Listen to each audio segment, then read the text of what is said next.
Headlines at 5. The NTSB is citing a lack of oversight in a fire that broke out on a dive boat and killed 34 people. It happened last year off Santa Cruz Island. As ABC 10 News reporter Mimi Alcala explains, investigators say there's one thing that could have saved lives.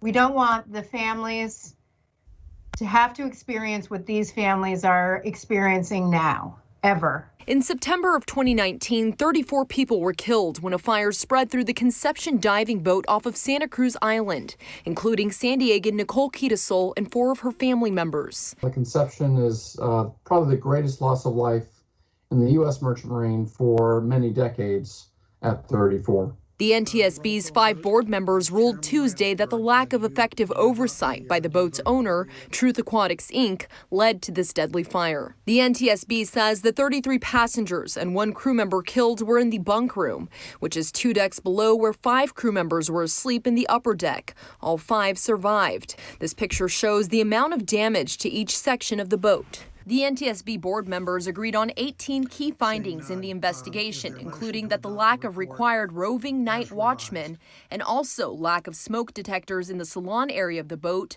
delayed the detection of the fire by crew members, leading to the high number of fatalities. As the result of its investigation, the NTSB made new safety recommendations for the Coast Guard and others in the industry, including a requirement that newly constructed vessels with overnight accommodations have smoke detectors in all accommodation spaces, and that they provide a secondary means of escape into a different space than the primary exit so that a single fire should not affect both escape hatches. The recommendations that we've issued today, if implemented, and that's the key, if implemented, would reduce the risk of future passenger vessel fires growing undetected.